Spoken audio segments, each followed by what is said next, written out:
Hi, we're live. It's happening. Hi, everyone. Happy Friday. I'm Chris. Wait, voice. Please hold.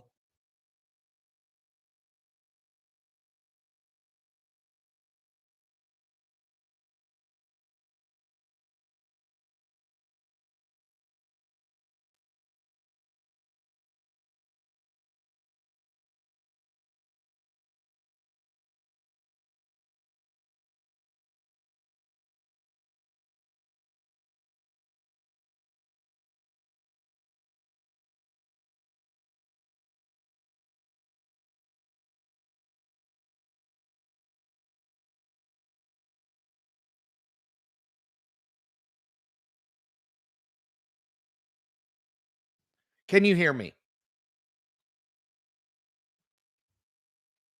Is that better?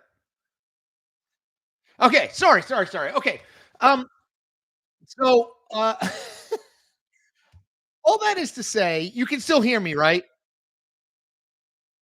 Just making sure. Yes, you can still hear me. Okay. Good. All right. So, let me start that again. um.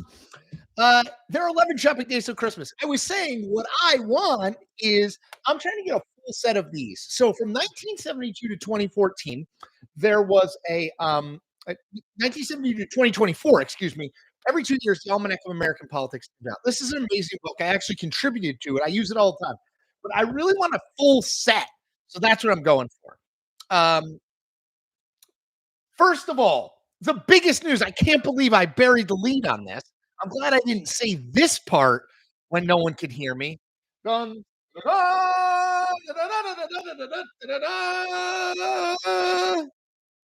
new microphone, professional USB microphone. Huh? Whoa, whoa. It's all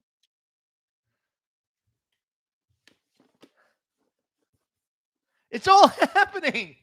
I haven't set it up yet, but I'm going to. I want to do. I'll put it back here. It's next to my Eric B. and Rakim 1986 hat.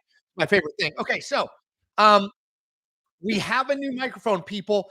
Thank you for everyone who donated, and especially to my friend Paul Robinson. By the way, Paul Robinson is back with a huge donation and a pledge. I love this, Paul.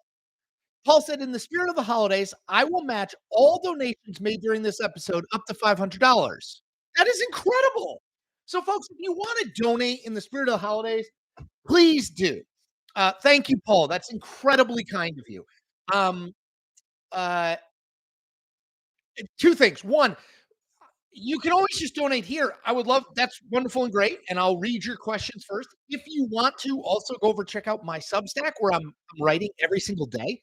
ChrisCillizza.substack.com. Do that because I think it would be fun and interesting. All right, Paul. So Paul Robinson says he will match all donations made during this episode up to $500. Paul, you rule. But Paul has a question. Uh, is it my imagination, or do Republicans only care about deficit when there's a Democrat in the White House? Yeah. So, Paul, you are not just generous; you are smart too. Um, the deficit, the debt, excuse me, grew $7.4 trillion, trillion with a T, $1 trillion during Donald Trump's 4 years in office. There did not appear to be any. I'm gonna make this mic a little better. Let's put it there so you can kind of see it. Move this over. There we go. There did not appear to be any outcry from Republicans during that time, right? So, yeah, I look. I think that debt and deficit issues. I think the debt is at like $35 trillion. I haven't looked today, but it's certainly way up there. And um, like it's a huge problem, right? We know it. We're in hock to China. We're in hock to all these other countries. The issue is no one wants to do anything about it because it's hard. Defense spending, Social Security, Medicare, right? Entitlements. So I think both parties have sort of agreed to ignore it, but that's not going to like change the reality that the debt is totally out of control. So, yes, Paul, great question. And Paul, thank you so much for your generosity of spirit and your generosity of wallet. You paid for a bunch of this, Thank you. I will put it to use. And Paul is matching donations for anyone who does want to donate. So thank you, Paul. Pocket Watch. Hello, my friend. I have a number of signed almanacs from the U Club's annual book signing event. How many years do you have left to acquire? So, Pocket, this is depressing. I had, I probably had all but like 5 when I was at CNN, and then I was unceremoniously dismissed from CNN. You may have heard that. So I didn't, and it was also during the pandemic. So I don't know where the hell they went. So now, hold on, let's see. I have like 80. I have a few patchwork ones. I used to have all but like 3, but now I have 80, 2022, 2020, and I'll buy 2024. But other than that, I don't have them. So it's depressing. If you have them, you want to donate to me, you want to buy me one, amazing. Almanac of American Politics. I'll take any year. Um, let's see. Let's go through them. John C. Oh no, hold on. I got one more. Sorry. Dwight Baldwin. Report is out that Trump is considering airstrikes on Iranian nuclear sites. Bluff or credible? Um, I haven't seen it, Dwight. I don't know who's reporting it.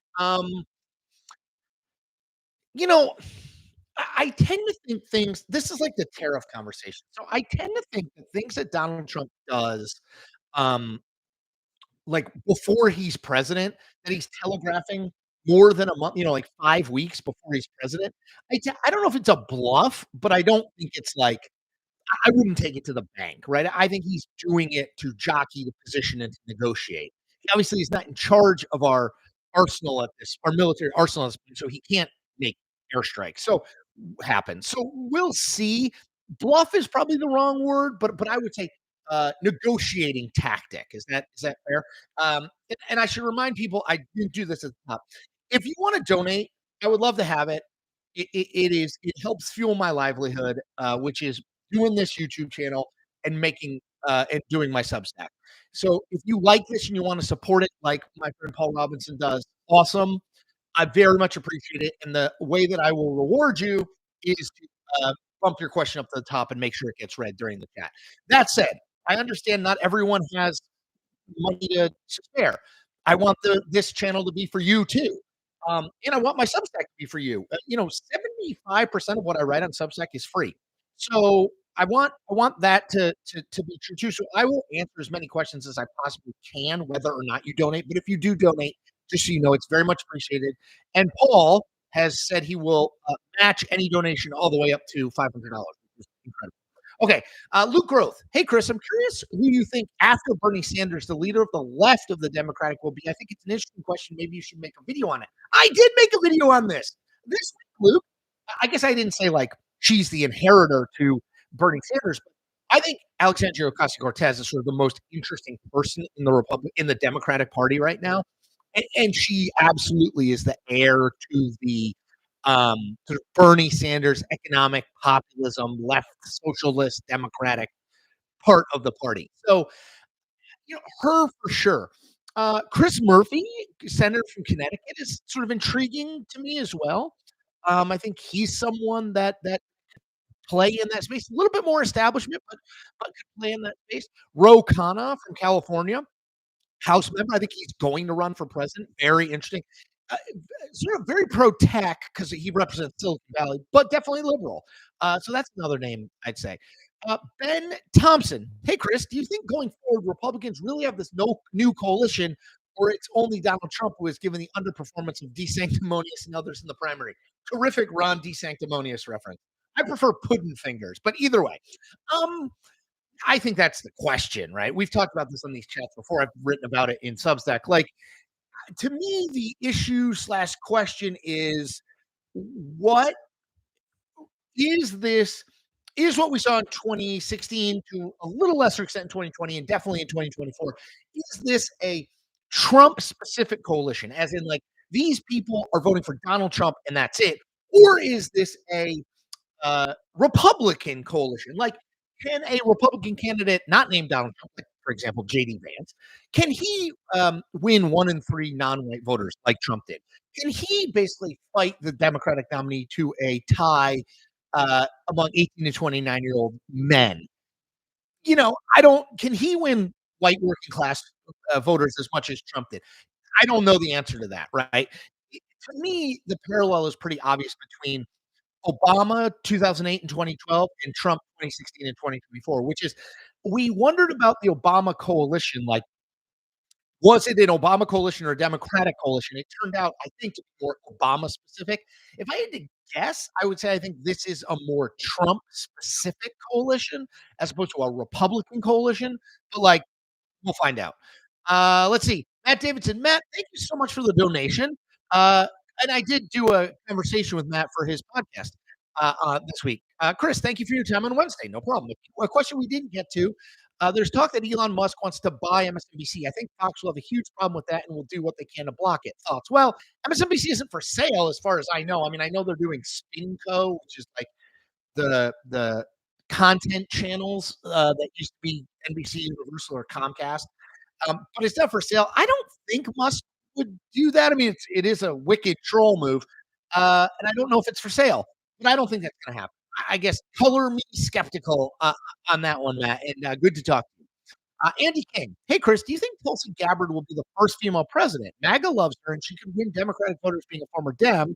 And what does that say about the Democratic Party if Tulsi Gabbard wins the presidency? So I don't I mean, look, I don't know, right? I mean, I think it's really, really important to establish that. I don't know who the next or the first female president will be. So I'm not going to say it's not going to be Tulsi.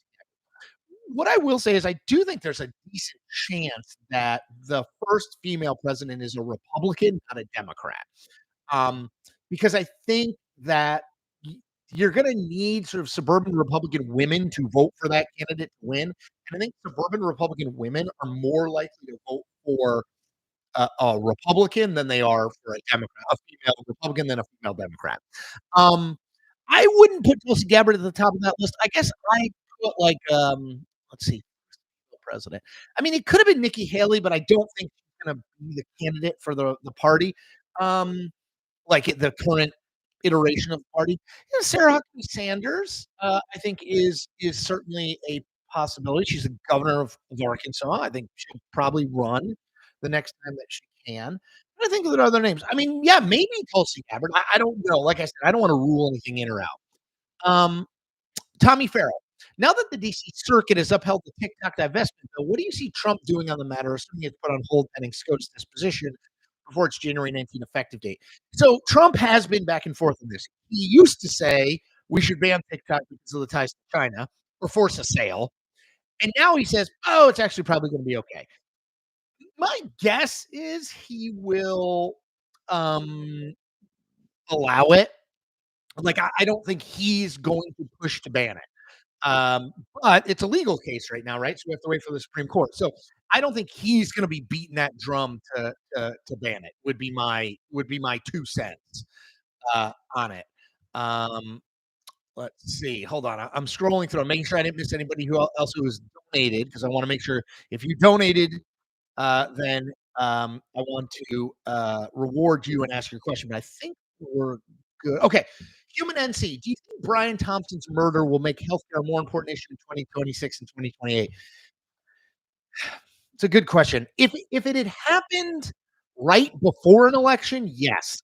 That it happened in early December 2024 with no elections. I mean, no major national elections for almost 2 years. I don't know. I hate to say this because it's human life, but it's going to be at least somewhat old news by the time we start thinking about elections again. We get post Christmas and all that stuff. I will say I will recommend to people the guy who was Brian Thompson's boss, the CEO of United Healthcare, wrote an op-ed in the New York Times that is definitely worth checking out. Um, you know, so I honestly don't know the answer. I think timing matters a lot in politics. I think we're going to have a conversation about the healthcare industry and does this still serve us, which I think it does, um, uh, in the coming months because of this murder. But I don't know if it lasts until 2026. Mike Witt, not that Mike Witt. Mike, thank you for your donation. Very kind, very much appreciated as always. Mike says, "Hey Chris, honest question: what happened to Ohio and Florida? When I was a kid, those 2 states were battlegrounds. Now they are called within an hour of polls on election night. Curious on why. Um, I mean, it's a good question. So I think particularly in Ohio's a little bit easier, I think, to explain in that white working class voters, which lots and lots of those people used to vote Democratic, are now Republicans. They're Trump Republicans. And so when you have that happen, plus the rural vote, it winds up being not all that competitive because then Democrats are only really competitive in the big cities, Cincinnati, Cleveland, Columbus, sort of, and it doesn't add up. Florida is a huge influx of population in Florida, mostly older. Now, older people tend to be a little bit more conservative, so that makes sense. And then the Latino community is becoming more of a swing community, um, politically. I don't know about lifestyle. Swing. They're swingers. No, swing politically kind of community. So, I think that is probably what's responsible in Florida. But it's a really good question. Look, these states change, right? Um, Brad David. Brad, thank you for the donation. Very, very much appreciated. Brad says, "Do you think the US will ever have universal health care in your lifetime?" I do not. I mean, I think everyone is now eligible to be covered under Obamacare. I'm assuming you mean like public health insurance, like a publicly run health insurance. I I and that private insurance will go away. I don't think so. I don't think so. Justin Ziegler. Justin, thank you so much for the donation. That's incredibly kind. Justin says, "Hey Chris, love the video this morning." So for people who don't know, I did a video on to the point Mike was asking about population growth and movement, um, based on the census data that they release at the end of every year. It'll probably come out next week for 2024. And the conclusion is pretty simple. States that Trump won in 2024 are going to gain House districts and therefore gain electoral college votes. And places that Kamala Harris won by and large are going to lose them. So the South continues to grow. Texas and Florida growing like wildfire. New England in the upper Midwest continues to lose population, as does California, which is really interesting. So if you haven't checked that video out, check it out. It's like a 3.5 or 4 minute video. Check it out. I think it's worth it. Um, let's see. Just an ads. I recently Trump said that if grocery prices don't fall, it won't be a big deal, despite making a big deal about it in 2024. I think he's trying to shield himself from the tariff blowback. I mean, I think he made a whole lot of promises in the 2024 campaign that were unrealistic. Like he said in this interview in Time Magazine for his Person of the Year interview. By the way, I went through the whole interview on my Substack and pulled out 44 lines that you should check out. But one of the things he said is, to your point, Justin. He said it's harder than you think to get grocery prices to go down. Like, yeah, it's because it's a million issues. It's not like one little thing. You don't just press a button and they go down. Um, yes, he's hedging. I mean, he's trying to have it both ways. This is what he does. And there's a difference between campaigning and being president. And I think he's sort of prepping for that. Justin, thank you for the donation and thank you for a really smart question. Oh, Bill Clinton is on the chat. Welcome, Mr. President. Wow. Okay. Really moving up in the world. Bill Clinton asks, what will be the key achievements and shortcomings of Joe Biden's presidency and how will history view his time in office? Okay, I know you're going to say, well, you're just pushing your other content, but I have to recommend earlier this week on Wednesday, Damon Linker, who is a Penn political science professor, easy for me to say, um, and writes a Substack called Notes from the Middle Ground. He and I did a live video chat on Substack. You can either watch it on my YouTube channel where I'm posting a lot more of that kind of video, or you can go to my Substack, crystallis@substack.com. You can watch it for free. We had a long, literally an hour-long conversation about exactly this topic, and I think it's very worthwhile. In short, um, I think the shortcomings will be he should have run for a second term. He should have gotten out earlier than he did, um, and he was too old. The and by the way, Damon makes a really interesting argument about the American Rescue Plan that they passed shortly after Biden got elected, and whether that was inflationary and whether that was a problem. So and it's a really interesting conversation. And I would urge people who have not checked it out, check it out. It was really interesting. His achievements, they're going to point to the Inflation Reduction Act. They're going to point to the Chips and Science Act. I mean, we'll see. right? I mean, he did accomplish a bunch of stuff legislatively, that he got a lot of things passed.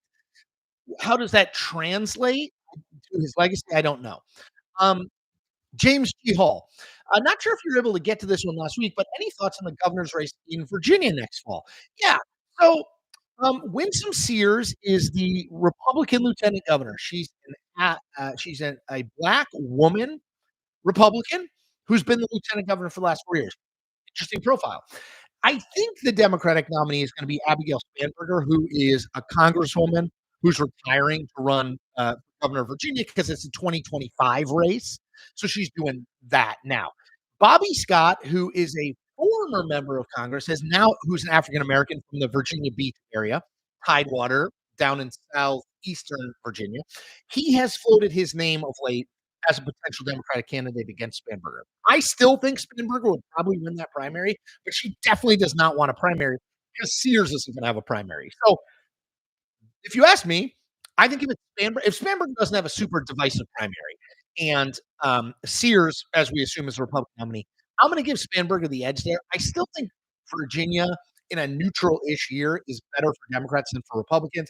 And I think with Trump in his first year in office, there'll be some blowback on that. So I would put my money on Spanberger. Mike Witt, Mike, thank you again for another donation. Very much appreciated. Political dream match 2016 Trump versus 2008 Obama. Who wins the presidential election? I say Obama, but it'd be close. Well, are we running in 2016 or 2008? Because those are two different things. I think Obama is the more, this doesn't mean you win always. I think Obama is the more naturally talented of those two candidates, though I do think Trump has real charisma and real ability. I know people like to sort of downplay that, but I think he does. But I would take Obama, certainly Obama in '08 after 8 years of George W. Bush. Excuse me, and I'm trying to drink more water and not eat as much. That's my plan. So I guess I would take Obama. Obama definitely in 2008. 2016 a little bit more because it would be weird because Obama would be running after 8 years of Obama. More complicated. My mind hurts. It's like an empty Escher drawing. Sam Schmidt. Sam, thank you so much for the donation.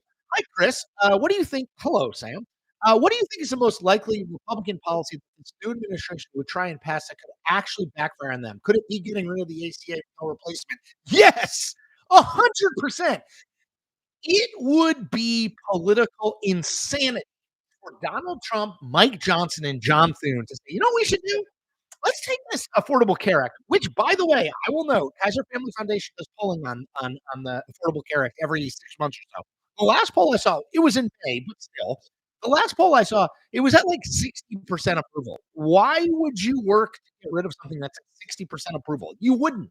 It would be idiotic, particularly if you didn't have anything to replace it with, which they don't, right? So Trump, I think it was on Meet the Press over the weekend. I can't remember if it was the Time interview this week or Meet the Press. Either one. Sometime this week, Trump basically said, well, I have the concept of a plan, which is the same thing he said in the September 10th debate with Kamala Harris about healthcare, which means, of course, he doesn't have a plan.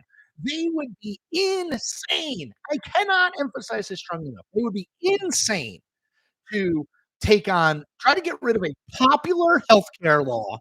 Healthcare is incredibly hard to reform and do so without a plan. I mean, it's crazy. By the way, we only have 40 likes. Just thumbs this up while I drink some water. See, I'm not hungry anymore. That was incredible. Doesn't really work. Okay, let's keep going. Julio J. Chris, does your family open presents on the night of the 24th or the morning of the 25th? What are you getting this year? Love it. So we are going to the in-laws this year. It's their year. And I'm trying to think what they do. I think here's what they do. The whole family, my wife is one of four, so it's a big family. I think the whole family, when they're there, opens presents on the night of the 24th. And then the smaller group who's not going to, they're all married, so going to other people's houses, other spouses' houses and families, open presents, some presents the day of. In my family growing up, only child, was just saying, we opened them day of, the 25th. What do I want? Dude, I started at the top of that. This is what I'm asking for. I am asking for because I mean I already got right. Thank you, Paul Robinson and others for the donation. So I got to get that set up. I did buy myself, you wanna see the present I bought myself?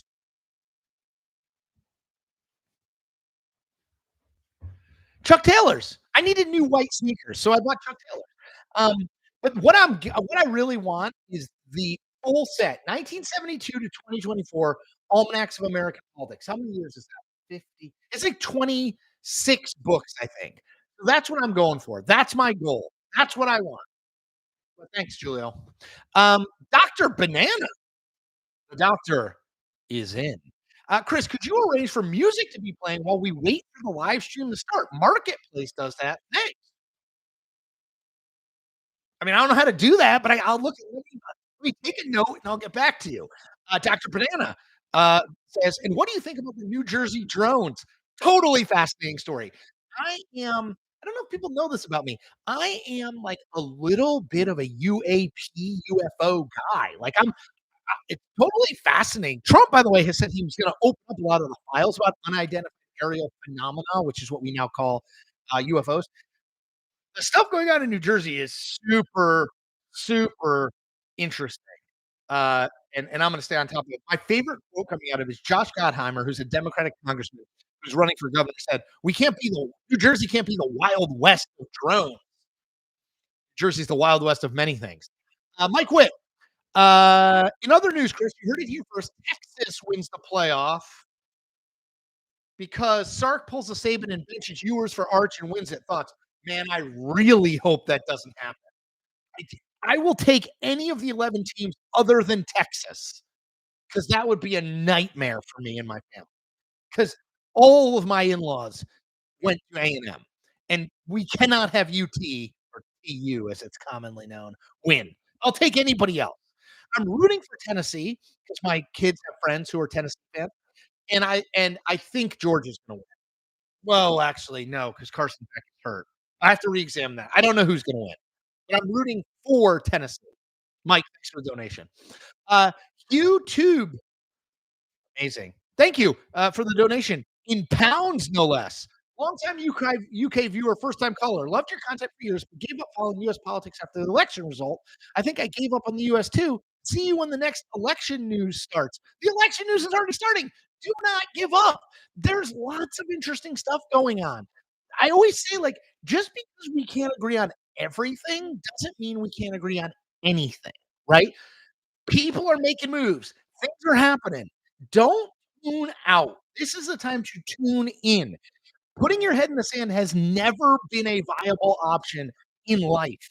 You can't just give up, whether your guy won or your guy lost, or your gal lost. Don't give up. That's not how it works. Politics is it's a roller coaster. It's a cycle. I mean, I'm saying this because I'm self-interested. I want you to subscribe and watch my videos and go to my Substack and subscribe. Like, I get it. I'm self-interested.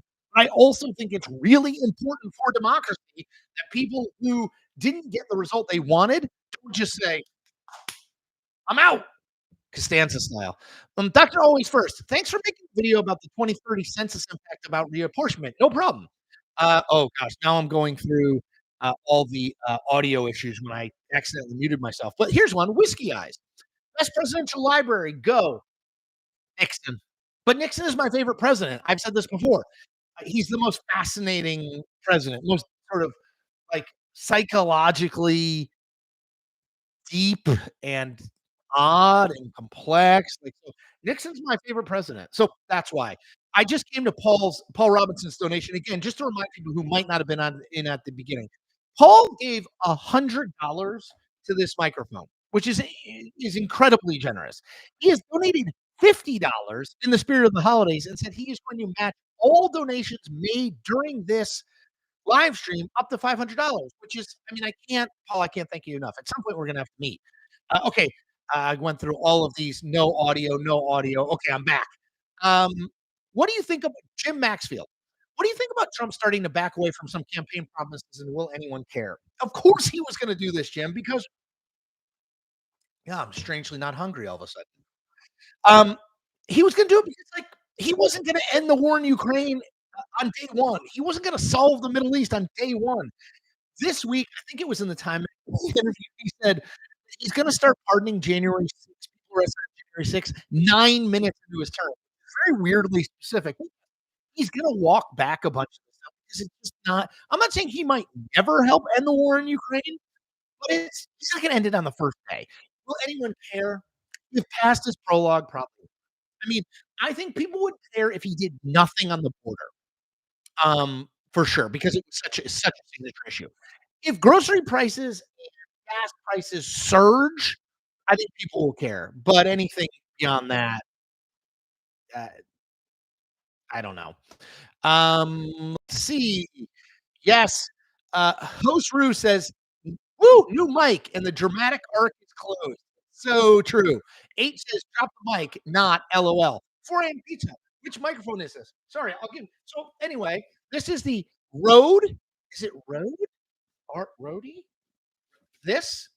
I don't know what you do with that O with a line through it, but it is the Rode or Rody NT USB Plus. This is the one that a lot of people recommended to me. I will have it set up and operational in the near future. I don't know. Are you like me? This is weird about me. Christmas actually makes me think of it. I don't like to open stuff that I buy. Is that weird? Like, I like to keep it like this. Like the shoes, the Converse that I showed you, I bought them like a week and a half ago, and they came, and I didn't open them. Which I kinda like having it over there. Like, look, can you see? Let me see if I can move this without anything weird happening. You see those packages? Those are things I bought. Some of them are for my wife and my kids for Christmas, but some of them are things I bought, but I just don't wanna open because I like the anticipation. Like, on Christmas, people are always like, I'm handing out presents, to my wife and my kids, or who are my mother-in-law, my mom, and I'm like, "Hey, open this," and then at the end, they're like, "There's this big stack that hasn't been opened. Whose are those?" And they're always mine. I don't know. It's so weird. MSU fan. Sorry for that sidebar on me opening presents. MSU fan. Thoughts on John Fetterman? Is he a future presidential candidate? He might be. He's interesting. Um, I think he gets it a little bit more than most national Democrats at this point. That like this was a bad election for them and showed that they have brand problems. You gotta try to change something. Doing nothing in the face of that election, I think, is a mistake, even if the 2026 election's pretty good. So, I think he's intriguing. Yeah, I mean, for people who don't know, Fetterman, like, joined True Social this week. He's been, um he's sort of, like, been a was I don't know about moderation, but tonally moderate, I if not ideologically moderate, yeah. Mike Witt, I get 2005, 2006 Obama vibes from Raphael Warnock. Mike, by the way, I should thank you for your donation. Am I way off base or am I onto something? And in my opinion, if his assassination wouldn't have happened, I think RFK would have been a better president than JFK. Well, that's fascinating. Your second point. I always recommend this, but I love the Rest is History podcast. They did a series, I think it's 5 or 6 episodes long, on 1968, sort of in America, that pivotal year. One of the episodes is on, I mean, RFK is obviously throughout until his assassination in June in California. But it's worth, Mike, if you're interested in that, you haven't listened to that series, check it out. 2005, 2006 vibes, Obama vibes from Warnock. I mean, it's a, at some level, I always avoid that comparison because it's like, hey, two black guys. So I'm kind of like, at the same time, yes, Warnock, Raphael Warnock, if you don't know, Georgia senator elected in a 2021, early January 2021 special election. I do think he's got a ton of charisma. I do think he is someone who Democrats should put forward or think about putting forward as 26 moves to 28. So we'll see. But yeah, I know a bunch of people who see him that way too. Christopher, thank you for the donation. And Christopher just said Merry Christmas. Oh, Carlos Gamez. Carlos, thank you for the donation. I'm sorry I missed it. Very much appreciated. Um, Maxime Fouget. Maxime Fouget. From now on, you have no excuse to have no sound. I know, although let's be honest, given my track record, even with this new fancy microphone, the chances of me screwing something up are probably pretty high. Um, I wish that wasn't true, Maxime, but I think it is. Um, let's see. Sam, hey Chris, what's next for Tim Walz? Third term as governor, retirement, presidential. Right. So Minnesota does not have term limits, right, Sam? So he wouldn't be term limited out after 2 terms. I think out of that group, a third term as governor is most likely. I'd say third term as governor, retirement, pretty close, and then presidential run. I don't think Tim Walz is president. I just don't think he's a national candidate. I've written about it. I've talked about it. I just don't think he's that good. candidate. I think he's kind of a regional candidate, but I don't think he's a national candidate. Amadeo Eichberg. How do you think Trump did in the Meet the Press interview, and what are some takeaways from it? Okay, well, I can offer you a ton of takeaways. I went through the entire speech. Go to my Substack. So either type Chris Cillizza and Substack into Google or your favorite search engine, or go to Chris Cillizza, CILLIZZA .substack.com. Scroll down. Earlier this week, I went through the entire Meet the Press interview, and I think it's worth going through the lines I picked out, and that'll be a good summary for you. JW, some modern Republicans now oppose NAFTA, which is notable given how instrumental people like Reagan, H.W. Bush, and Gingrich were in its creation. What do you think led to this change in perspective? Donald Trump. I mean, the party. I mean, Mitt Romney and Paul Ryan were not protectionists on trade; they were free traders. I think it's Donald Trump. I mean, I really do. I don't want to oversimplify it, but that's what I would say, JW. Sebastian Garcia. Hey, Chris, what are the chances of Tulsi Gabbard and Kash Patel being appointed?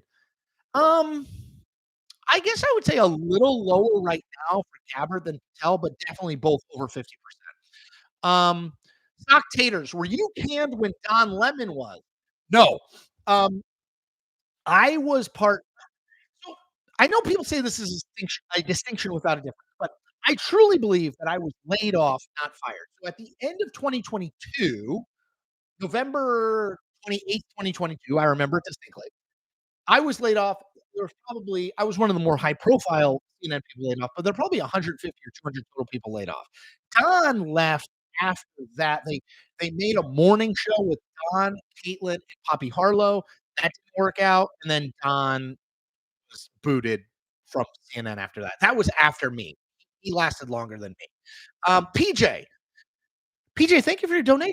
Tell us your biggest pivot point in politics. I always said John Tower getting rejected, setting up Cheney and Gingrich, but since 2020, maybe one too. PJ, explain what you mean biggest pivot point in politics. I mean, I think I'd be hard pressed not to say 2016 Donald Trump getting elected and beating Hillary Clinton, um, or beating Jeb Bush and the rest of them in the Republican primary. But explain more. I want to make sure I fully answer the question. Carlos Gomez, I like John Fetterman, but I'm not sure if Democrats would accept it through the primary process. It would be interesting to see if the realignment of the chair will be more to the center. Totally agree. MSU fan, you should live stream on Christmas. I don't know how well that would go over with my wife. Dan Hare, Chris, your sweaters are great. Who are you wearing? Thank you. I love V-neck sweaters. J. Crew. This one's J. Crew. I also have a fashion knob. How do you say that? FACCONABLE. I have a couple of those. I am a big V-neck sweater fan. Other than asking for more almanacs of American politics, hint, hint. I'm also asking my wife for sweaters. I know it's so lame. That's anyway. Dwight Baldwin says it's the Wall Street Journal that is reporting that Trump is considering nuking or sending missiles at Iran nuclear facilities. Okay, I mean that's obviously a very credible source. I still think it's more positioning than it is definite threat because he's not president for another 5 weeks, Dwight. But thank you for that. Dan Hefner, love the phase shifter on the microphone. Jimi Hendrix level technology. I didn't. What the hell is a phase shifter? AV, what would be a good thing to serve for Christmas dinner? Okay, underrated ham, overrated turkey. Serve ham; it's delicious. A little spicy mustard, delicious. MSU fan, will Fetterman switch parties? No, he will not. Dwight Baldwin, where's your ugly Christmas sweater? I have one. I just haven't. I haven't worn it yet. By the way, people, if you've got more questions, bring them on. Now's the time. Dr. Banana, thank you for the donation. Congratulations on your graduation from Evil Medical College. Let's see. Will you tilt it up? Yeah, is that better? Henry George 377 said, I need to tilt it up. Christopher asked, Chris, are you finally going to upgrade the video quality? What's wrong with the video quality? This is the YouTube live stream. I'm using, what should I do? So I have a MacBook Pro. Pro? I don't even know. I have a MacBook that I'm using my camera on. Chris, if you or anyone has ideas on how to make the quality better, tell me. let me know. Like, I'm in the market. I talked to my financial guy and he said I can write some of this stuff off. So I'm in the market to buy a few. I mean, I'm not going to spend thousands, but a little bit. So Cillizzac at gmail.com. Cillizzac at gmail.com. Alex Lyman. Alex, thanks for the donation. Rather than I missed it earlier. What's your opinion on this tariff talk on Canada, Mexico? I think posturing, honestly. Like, I just, why would you announce that you're going to put a 25% tariff on Mexico and Canada 6 weeks before you're the president if you don't want to use it as a negotiating tactic? Like, you would just do it otherwise. So, could I see him putting a tariff on Canada, Mexico, and China? Sure.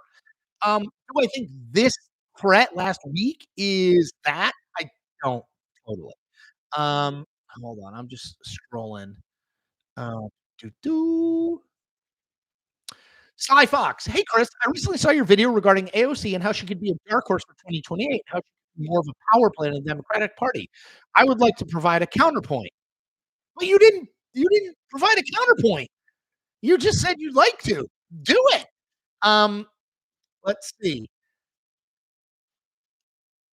MSU fan, out of all Trump's cabinet nominations, who would you vote to confirm and who would you not vote for? Um, I would vote for Marco Rubio at Secretary of State. I mean, whether you agree with him or not, he's totally qualified for it. Mike Walls, as National Security Advisor. Doug Burgum, I think he's Interior. Who would I not vote for? I don't know. I mean, I think Gabbard to me, like, it's such an important role, and she has no background in it. Like, I guess I'd have to learn more. I sound like a Republican senator. Um, let's see. Nils Lindenblad. I don't think Mitch McConnell will vote against any of Trump's nominees. We'll see. Yeah, we'll see. Um, Shabad Springfield. Do you know off the top of your head the names of any rabbis? I'm just curious. I do not. Is that bad? No, I do not. Um, John Taylor, total public debt is 36.132 trillion US dollars now. What the hell are we doing, people? Um, Michael Gates. Hey, Chris, if you decided to run for office, strictly hypothetical, which office would that be and what steps would you make in order to run a good campaign? Definitely governor. Mayor or governor. Those are great jobs. Senate, House, even worse. President, too hard. Uh, governor or mayor, definitely. What steps would I take? I don't know. Raise a bunch of money? I'm not sure. Tony Powell, I'm concerned about toying or playing with Trump's tariff to achieve his immigration goals and tanking the stock market in the process. Is this a reasonable concern? Tony, let's wait until we get to January 20th and see what he actually does. He could, him saying tariffs doesn't do anything right now, really, except maybe make Canada and Mexico and China a little bit more willing to talk to him. And I think that's why he's doing it. So let's just see. Um, Isaac Westerling Sauer. Isaac, thank you so much for the donation. That's incredibly kind. Hey, Chris, big fan. Thank you. Do you think the results of the election for Democrats were more because of lack of turnout or because of independent voters? How should Dems now to win the next election? So, um, I do think Democrats have a brand problem. People who have been on this chat before know. I'm going to use an example I've used before, but I just think it's so important. So, Missouri. Trump wins Missouri by 19 points last. Josh Hawley won by, I think he won by about 15, got reelected to the Senate. That same electorate that Trump won by 19 and gave Hawley a second term by about 15 voted to, one, raise the minimum wage in Missouri to $15 an hour, and two, loosen abortion restrictions in the state. So how the hell do you square those things, right? Those are clearly more liberal, progressive, democratic ideas, and yet the Democratic candidates got annihilated. That to me says Democrats have a brand problem. When people think of Democrats, they think of wokeism, they think of liberal coastal elites. Um, they don't think of like more pocketbook issues. In which, by the way, the question earlier is like, what would could Republicans do to screw themselves legislatively? Healthcare. Reopen the healthcare debate. That's a winner for Democrats. People trust Democrats more in healthcare than they trust Republicans. Always have, probably always will. But you can't have what happened in Missouri if you're a Democrat. That's a huge problem. It's just anything with a D after it doesn't sell outside of the two coasts. You're gonna lose. So you gotta fix that. John Suda says, "What can Democrats do to repair their damaged brand?" I think you've you've got to start doing you've gotta get away from the woke stuff. The Latin X, the Black side and I hate to say, I think the Black Lives Matter thing, that seems fine to me. I'm not but I think it is, it gets wrapped up with defund the police and all these things, and so I don't know how you do that. Do you just talk about it less? Is the base of the party okay with that? I don't know, but I think they have to change how the brand is perceived. Um, let's see. Sean Brown, have you ever interviewed Donald Trump or been insulted by him? I'm guessing that would be an honor. Yes, I've not interviewed him. Trump, Cillizza, but he has insulted me. Let me see if I can find it. It was a long time ago. Here it is. I found it. It's amazing. Internet's incredible. Um, May 12th, 2015, sent from Manhattan, New York at 1:44 a.m. Donald Trump wrote, "One of the dumber and least respected of the political pundits is Chris Cillizza of the Washington Post. Moron hates my poll numbers." So good. So good. Um, Adam Del Judas, Chris, do you think if Bo did not pass away, Biden would have run in 2016 and beat Trump? Um, I don't know. I I don't know, and I don't that presumes he would have beaten Hillary in the primary, and I don't know that he would have. That's a really good question. Anderson L. Chris, fix your microphone. You're fading in and out. The issue is that this microphone, because it is where it is, this one I think is new one, I think is gonna sit kind of here, maybe off camera, and I won't have that problem. The issue is because it's here, when I'm talking like this, you can hear me fine. But when I turn over here, you can't hear me as well. So I'm really trying to that's why I'm getting a new microphone. Rich G says, thumbs up. Give Chris some love. Yes, thumbs it up, people. Let's go. Um, Jeffrey W1. Are they going to blame the New Jersey drones on the Dems? Good question. I don't know. That is a crazy story. The drones thing is crazy. Um, let's see. Aaron L says, eat it. Eat it to you, my friend. Lacheserie. Going through, making sure. H, any opinions on how dangerous cryptocurrency will be in the next few years? I will admit I know nothing about cryptocurrency. I mean, I know Bitcoin went over $100,000, but if I had to explain for my life, if they said, do a 1-minute presentation on crypto, I wouldn't be around long. Um, let's see. Uh, trying to get people. Ryan Simmons says, "Go Vols." There you go. H. Could you do guest interviews with ex-CNN reporters Don Lemon and Chris Cuomo? Probably. Yeah. Yeah, I'll reach out to him. That's actually a good idea. Um, RJ Ware, Chris, can you briefly explain why Joe Biden won in 2020? It's so interesting how he went from very popular at the beginning of his term to widely disliked. Yes. Um, uh, Donald Trump was very unpopular, largely due to his handling of COVID. We were in the middle of a pandemic, and Biden promised normalcy, a return to normalcy. That's basically it, I think. Whiskey Eyes. Whiskey, thank you for the donation. Whiskey says, does it bother anyone else when commentators use to pronounce they, them when discussing the party they unambiguously are in support? Just say we and us. Joy Reid is gaslighting the word. Yeah, I mean, I don't know. I don't know. It's yeah. Justin Ziegler. Justin, thank you for the donation. Bills or Lions? Is it in Detroit?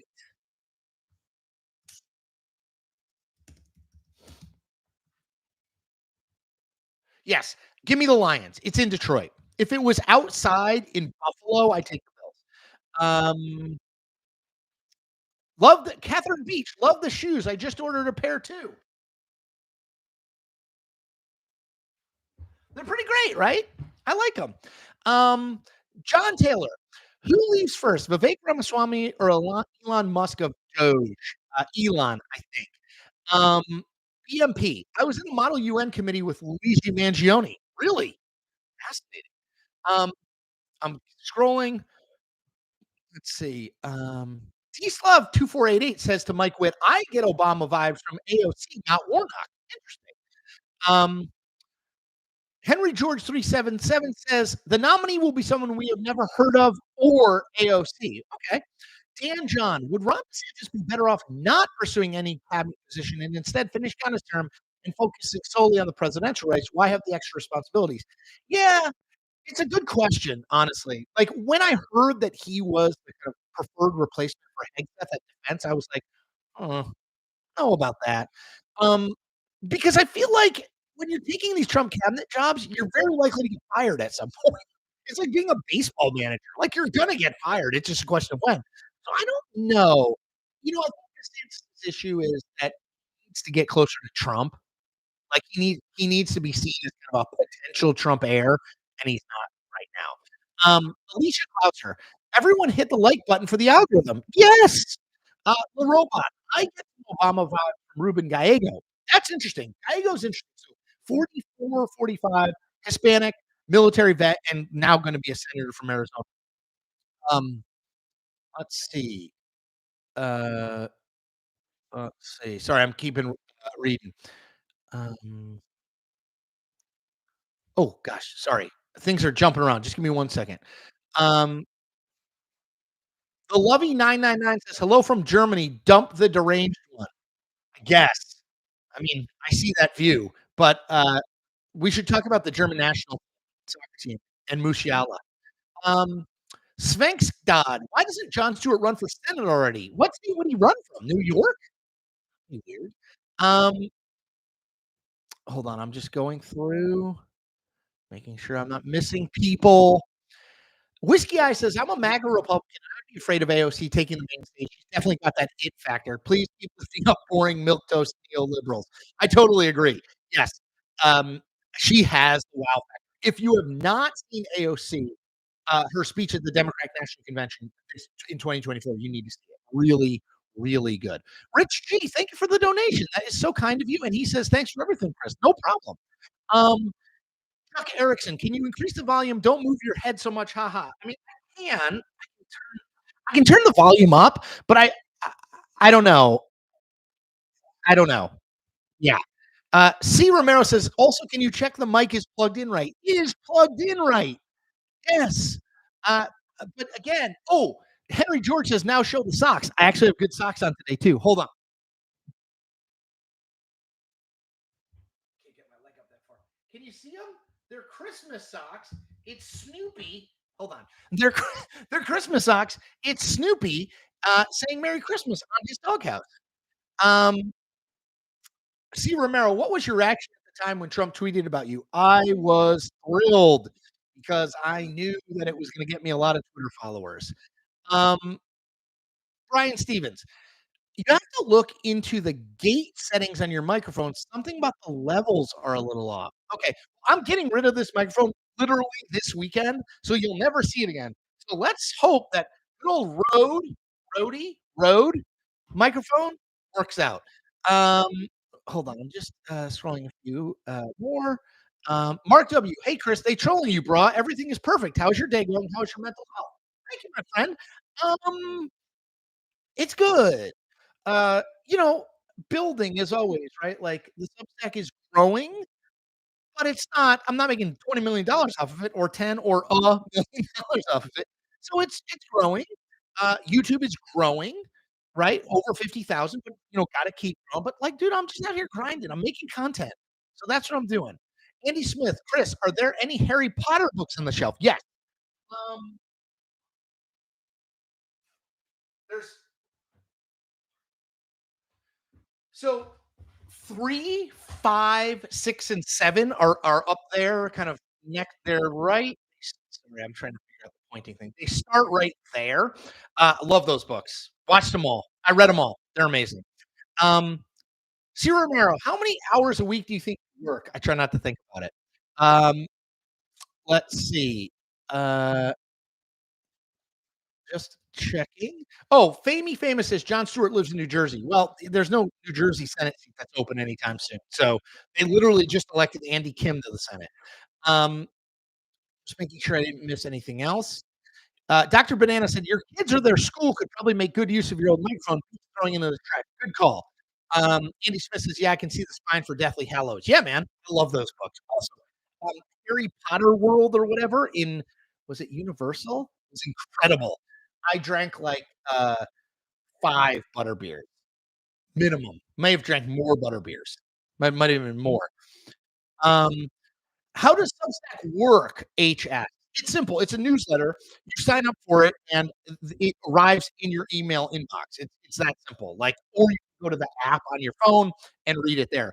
Uh, Most of the content, at least for me, is free. Some of it you have to pay for. It's $6 a month for me. It's $60 if you want the year. Mike White says I missed one of his super chats. Hang on, Mike. I'm scrolling. Oh, the Mount Rushmore of Christmas movies. Mike, thank you for your donation. I love Home Alone. I know. I love Home Alone. Um, uh, what else? Die Hard. Uh, A Christmas Story. Um, what else would be up there? National Lampoon's Christmas Vacation, maybe? I I mean, that, like, could oh my gosh, dude. Mark, you rule. Excuse me, Paul, I know a guy named Mark Robinson. He's Lieutenant Governor of North Carolina. I'm so sorry for mistaking you with him. Paul Robinson matched everyone's donation here and rounded up. He gave $450 in this super chat. Paul, thank you. That is incredibly, incredibly kind. And very, very, very much appreciated. And I want to end on that. A thank you to Paul for your generosity. One thing that people say to me sometimes is like, is it weird to ask? Is it weird to ask for money? Is it weird? Some people say, why do you keep begging for money? And what I would say is like, I don't view it that way. I try not to make it weird. The reality of being a journalist, particularly one not affiliated with a mainstream media company anymore, is it's hard, right? It's hard to make money. Like, it's not easy. The ways that you do it, the ways that I've chosen to do it are through Substack and through YouTube. So, when you support me, you don't have to be as incredibly generous as Paul Robinson, although if you want to, great. Um, but when you support me, whether it's $1, $10, $100, $500 more, you're supporting my ability to keep doing this. Like, I can't just keep doing it without your support. So I view it as I call the people who support me investors. Like, these people are supporting what I'm trying to do because I hope you believe in the kind of journalism, political journalism I'm doing.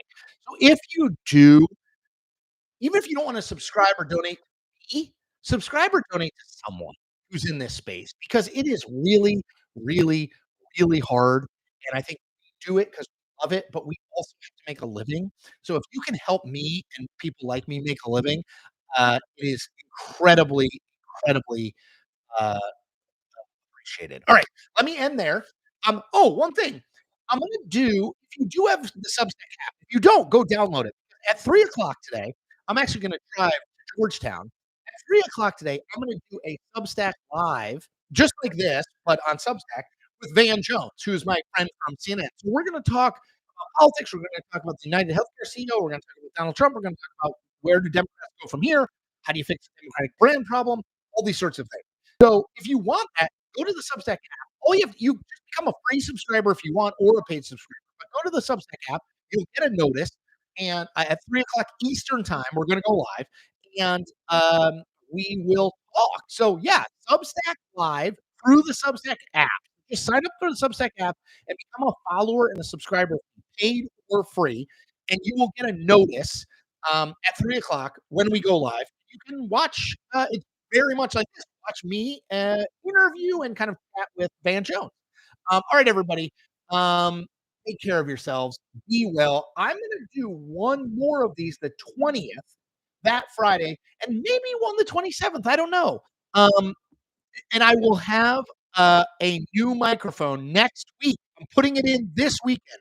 Everybody, take care. Thank you for your support. Paul Robinson, special thank you to you for your incredible generosity. It is very, very deeply appreciated. All right, everybody, take care.